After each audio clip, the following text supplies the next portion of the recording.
cerita bab hadis ataupun riwayah yang berkaitan dengan Abu Lahab. Kisah ni jadi glamour di akhir-akhir ni. Sebelum ini kita biasa dengar cerita berkenaan dengan maulid. Hadis siapa yang menginfakkan 1 dirham ataupun 1 dinar untuk merayakan hari maulid akan dapat pahala sekian. Riwayat itu terbukti adalah riwayat yang palsu. Kerana maulid ataupun sambutan merayakan kelahiran Nabi SAW tidak dilakukan di zaman salafus saleh. Ini benda yang disepakati. Bahkan Ibn Hajar menyebutkan di dalam kitab dia, memang tidak ada siapa pun di kalangan salafus saleh yang menganjurkan perayaan ataupun apa-apa sambutan berkenaan dengan maulid. Baik. Kemudian sebahagian daripada mereka yang pro kepada maulid ini, saya nak cerita yang ni dulu, nanti saya cerita pendirian saya. Kerana kita mungkin berbeza dalam pendirian, tak ada masalah yang tu. Cuma sebahagian daripada mereka yang pro kepada maulid pergi selangkah lebih depan, iaitu mereka mengambil riwayat yang ada dalam Sahih Al-Bukhari. Yang mana riwayat Al-Imam Al-Bukhari, Imam Bukhari mula-mula dia bawa satu riwayat dengan sanad yang penuh. Kemudian dia kata qala Urwah. Urwah berkata, Suwaibah ini maulat Abi Lahab. Suwaibah ini merupakan hamba kepada Abu Lahab. A'taqaha Abu Lahab fa arda'atin Nabiy sallallahu alaihi wasallam. Asalnya dia adalah hamba kepada Abu Lahab, kemudian Abu Lahab membebaskan dia.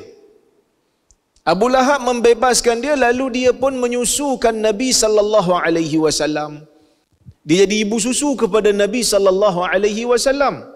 Falamma mata, apabila mati saja Abu Lahab, uriyahu ba'du ahlihi, sebahagian daripada ahli keluarga Abu Lahab diperlihatkan di dalam mimpi. Dalam mimpi itu dia tengok Abu Lahab bisyarri hibah. Dalam riwayat ini disebut bisyarri hal, dalam keadaan yang teruk, dalam keadaan yang diazab. Kemudian dalam mimpi itu dia tanya pada Abu Lahab. Dia kata, apa yang kau jumpa, apa yang kau hadapi setelah daripada kau mati ni? Dia kata apa? Lam alqa ba'dakum. Aku tak jumpa apa lagi lepas daripada aku meninggalkan kamu semua. Ghaira anni suqitu. Tetapi aku diberikan minum. Disebabkan oleh kerana bi'itaqati Suwaibah. Disebabkan aku membebaskan Suwaibah. Hadis ni diriwayatkan oleh Al-Imam, bukan diriwayatkan secara sanad yang penuh, tetapi Imam Bukhari menyebutkan riwayat ini. Tapi menariknya, Imam Bukhari tak letakkan hadis ini dalam bab sambutan maulid. Imam Bukhari letakkan hadis ni ataupun riwayat ni dalam bab radha', dalam bab hukum hakam berkaitan dengan penyusuan. Imam Bukhari bawa riwayat ni nak tunjuk bahawasanya Suwaibah tu merupakan ibu susuan Nabi sallallahu alaihi wasallam. Kita kena tahu dalam Sahih Al-Bukhari, siapa yang mengaji hadis dia tahu. Dalam Sahih Al-Bukhari ada riwayat yang sahih. Banyak riwayat yang sahih. Yang ni yang Imam Bukhari bawa dengan sanad penuh.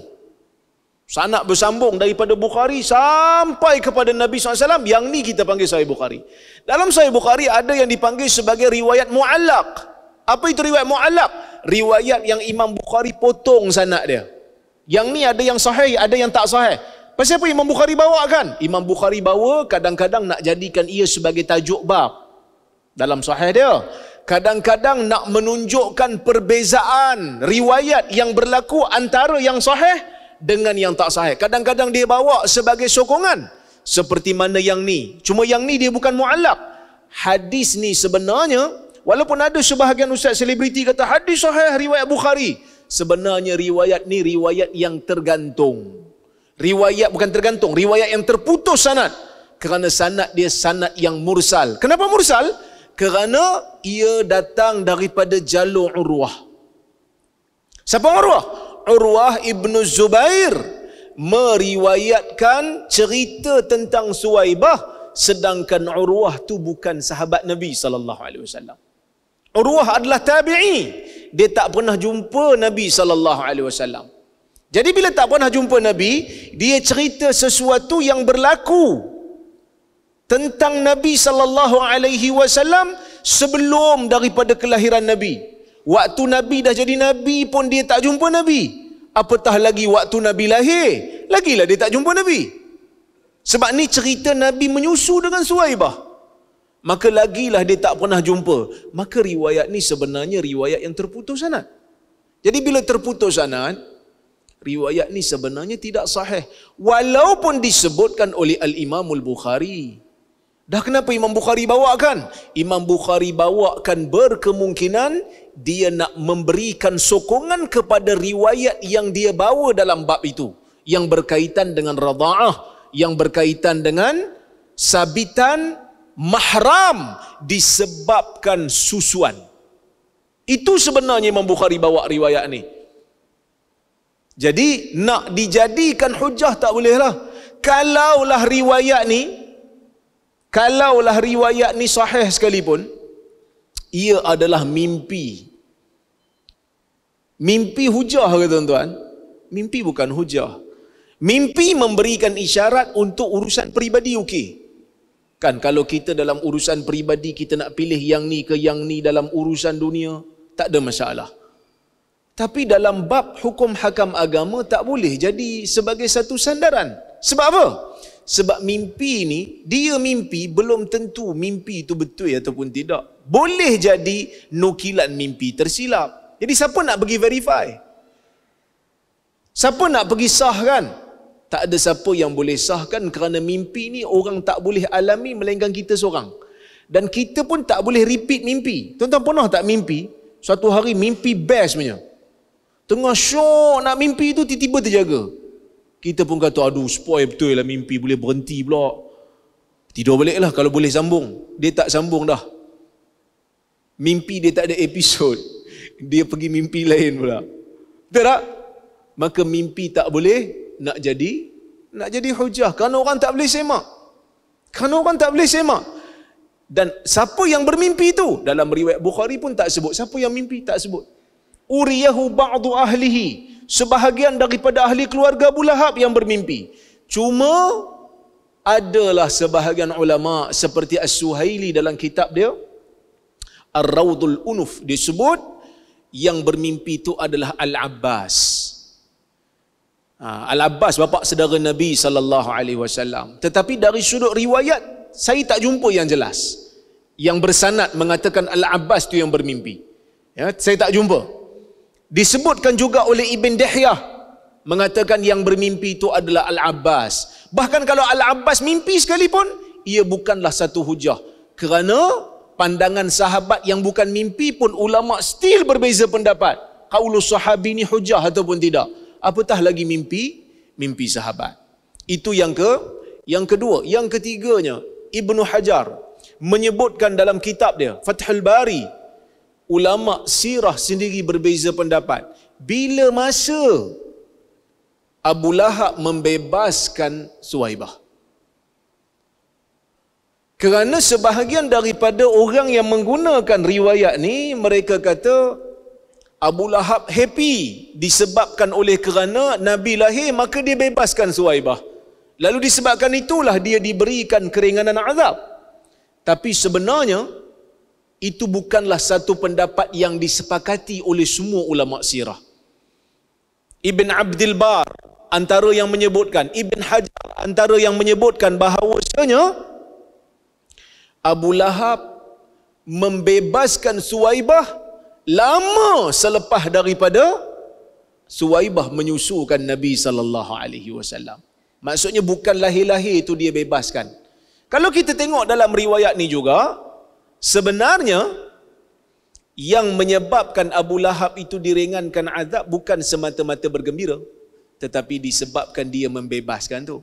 Itu pun ulama still berbeza pendapat. ada yang menolaknya. Ada yang kata riwayat ni bercanggah dengan Quran. Riwayat ni bercanggah dengan hadis.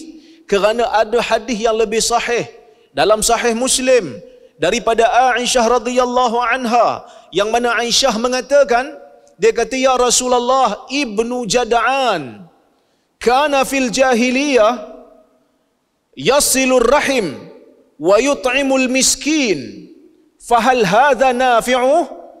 Atau kama qala, Aisyah tanya Nabi SAW, dia kata Ibnu Jud'an, dia hidup di zaman jahiliyah, menyambungkan hubungan silaturahim, memberi makan kepada orang miskin. Adakah semua perbuatan dia ini memberikan manfaat untuk dia? Nabi kata apa? La yanfa'uh. Semua itu tidak akan memberi manfaat kepada dia. Sebab apa? Sebab Nabi kata, kerana dia tak pernah sebut Rabbighfirli khati'ati yaumaddin.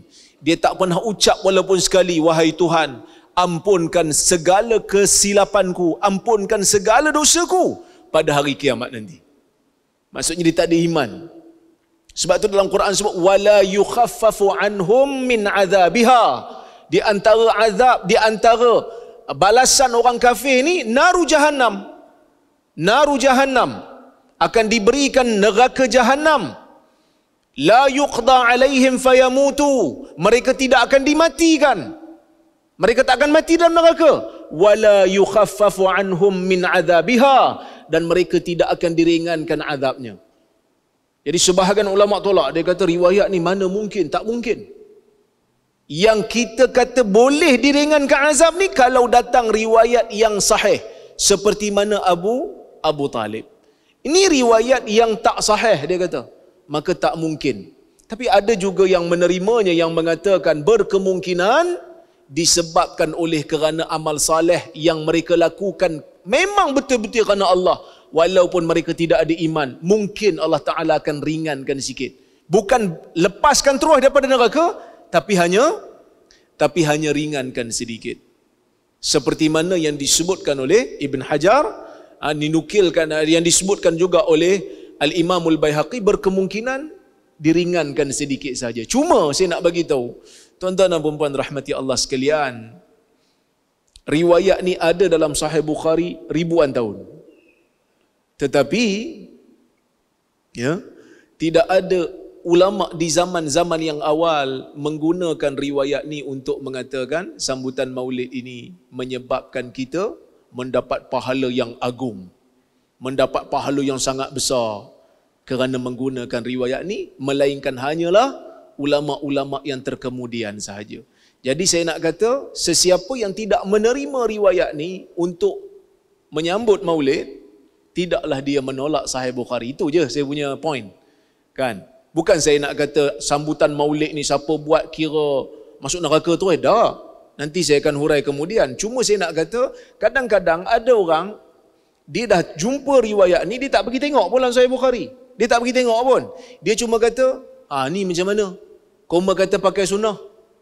Kau kata pakai hadis. Ni ada dalam Sahih Bukhari. Riwayat ni sahih pula.